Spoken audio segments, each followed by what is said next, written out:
안녕하십니까. 이번 동영상은 뇌과학 기반 프레젠테이션 강의 시리즈의 7번째 시간입니다. 본 강의는 프레젠테이션과 선택적 주의 집중입니다. 또한 본 동영상 강의는 40회 연속으로 프레젠테이션의 모든 것을 연재합니다. 여러분은 본 강의 시리즈를 통해서 성공하는 프레젠테이션의 유능한 주인공이 되실 것입니다. 칵테일 파티 효과와 주의 집중에 대해서 설명드리겠습니다. 그림에서 보는 바와 같이 칵테일 파티장에서 확자지껄한 소음 환경에서도 우리는 대화를 잘하고 있죠. 이런 경우를 칵테일 파티 효과라고 합니다. 다음에는 칵테일 파티 효과의 유래에 대해서 말씀드리겠습니다. 시끄러운 소음으로 꽉 찬 실내에서도 대화자와 대화를 나눌 때 우리는 상대방의 말을 잘 알아듣는 현상에서 유래된 것입니다. 우리는 어떤 일에 주의 집중하면 그 외의 일들은 잘 인지하지 못하는 것이죠. 이전의 프레젠테이션 강의의 주의 집중 영상 실험에서 보았듯이 주의 집중하는 사진만 눈에 들어오는 현상과 같은 것입니다.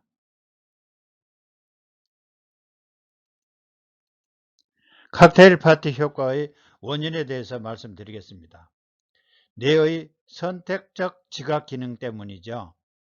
선택적 지각이란 주변 환경에는 개의치 않고 나에게 의미 있는 정보만을 선택적으로 잘 받아들이는 기능입니다.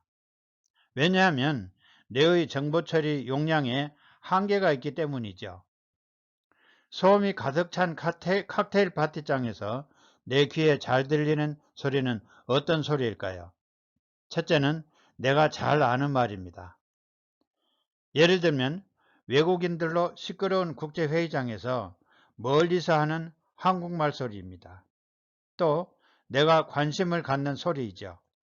예를 들면 시끄러운 카페에서 내 스마트폰 알림 소리입니다. 본 뇌과학 기반 프레젠테이션 강의 동영상이 40회까지 연재될 수 있도록 여러분의 적극적인 성원 부탁드립니다. 프레젠테이션에서 멀티태스킹은 뇌에 좋지 않습니다. 그러면 멀티태스킹이 무엇이고 왜 뇌에 좋지 않은지를 설명드리겠습니다. 먼저 멀티태스킹이 무엇인지 설명드리겠습니다. 빌 게이츠의 프레젠테이션을 보시겠습니다.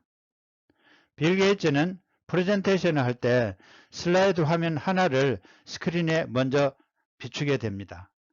이 방식을 원 슬라이드 디스플레이 방식의 설명이라고 합니다. 이런 경우에 발표자의 설명 지점과 또 시청자의 응시 지점이 그림에서 보는 바와 같이 일치될 수 없죠.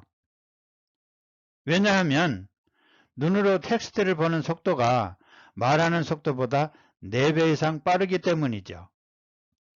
이런 경우를 멀티태스킹이라고 합니다. 그래서 서로 다른 내용의 두 가지 정보를 동시에 처리하는 경우를 말하는 것입니다. 그래서 멀티태스킹은 뇌의 혼란을 초래하기 마련이죠. 현대사회에서 이루어지는 거의 대부분의 프레젠테이션은 원 슬라이드 디스플레이 방식으로 수행되고 있는 실정입니다. 다음에는 스티브 잡스의 프레젠테이션 장면을 보시겠습니다. 스티브 잡스는 프레젠테이션을 할 때 먼저 스크린에 한 라인을 디스플레이하고 설명합니다. 이어서 또 다른 라인을 디스플레이하고 설명을 합니다. 마찬가지로 그 다음 라인도 디스플레이하고 설명을 하는 것이죠. 이 방식을 스텝 바이 스텝 애니메이션 방식이라고 합니다. 그래서 이런 경우에는 발표자의 설명 지점과 시청자의 응시 지점이 일치된다는 점입니다. 이렇게 되면 이중 부호화가 이루어지는 것이죠. 똑같은 내용이 두 가지 감각기관을 통해서 뇌에 입력이 되면 확실한 부호가 이루어져서 장기 기억에 잘 저장되어 기억이 쉬워지는 것입니다. 그러나 대부분의 프레젠테이션이 이렇게 스텝 바이 스텝 애니메이션 방식의 설명을 취하지 않고 원 슬라이드 디스플레이 방식으로 취하는데 커다란 문제가 있다는 점입니다. 한 슬라이드에 그림 등의 오브젝트가 많은 경우입니다. 화면에서 보는 것처럼 한 슬라이드 화면에 많은 그림이 있을 경우 시청 중은 자기들이 좋아하는 그림을 응시하기 마련입니다. 이 경우에 설명하는 사람이 설명하는 그림과 시청 중이 응시하는 그림이 일치하지 않을 경우, 이런 경우에 멀티태스킹이 발생하는 것입니다. 그래서 발표자의 설명 지점과 시청 중의 응시 지점이 일치하게 하려면 바로 스텝 바이 스텝 애니메이션 방식의 설명을 하는 것이 좋다는 것입니다. 뇌의 용량에 맞는 슬라이드 디자인에 대해서 설명드리겠습니다. 뇌는 내용이 다른 여러 가지를 동시에 처리하면 능률이 급히 저하됩니다. 예를 들면 어떤 문장을 읽으면서 발표자의 다른 내용의 설명을 듣는 경우 뇌는 읽기를 멈추다가 듣기로 바뀌고 다시 읽기로 되돌아가는 것이죠. 그러나 읽기로 되돌아가려면 뇌는 주의 집중을 하고 되돌아가기 위해서 더 많은 에너지를 사용해야 한다고 MIT 대학의 얼리 밀러 박사가 발표했습니다.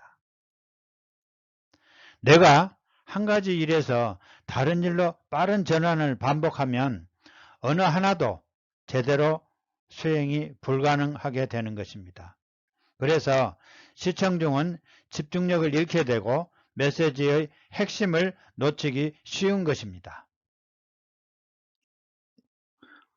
프레젠테이션에서 시청 중의 시각 정보와 청각 정보 일치하기입니다.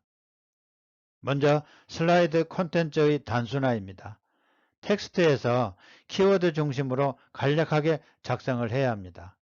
또 두 줄이 넘지 않도록 해야 하며 컬러는 3 내지 4종류의 컬러를 사용합니다. 애니메이션을 활용해서 스텝 바이 스텝으로 설명하는 것이 중요하다는 말씀은 이미 드렸습니다. 다이어그램도 마찬가지입니다. 단순하게 작성해야 하며 3줄 이상이 넘은 텍스트의 경우에는 다이어그램으로 표현하는 것이 좋습니다. 컬러도 3 내지 4종류를 사용하는 것이 좋고 애니메이션을 활용해서 역시 스텝 바이 스텝으로 전개하는 것이 좋습니다. 시청 중의 주의 집중을 강화시켜야 됩니다. 필요시에는 설명 방법을 바꾸거나 때론 새로운 컬러나 동영상, 다이어그램을 활용하는 것이 좋습니다. 또 말의 속도나 순간 멈춤 등으로 말하는 방법을 바꾸는 것도 좋습니다. 이렇게 하기 위해서는 발표자의 설명과 슬라이드 내용이 일치되도록 슬라이드를 디자인해야 됩니다. 그래서 시청중에게 말을 할 때는 말에만, 또 슬라이드를 볼 때는 슬라이드에만 집중할 수 있도록 하는 것이 중요한 것입니다. 다음 강의는 뇌과학 기반 프레젠테이션 강의 시리즈의 8번째 시간으로 프레젠테이션을 위한 감각 정보의 부호화 원리입니다. 여러분의 많은 시청 부탁드립니다. 대단히 감사합니다.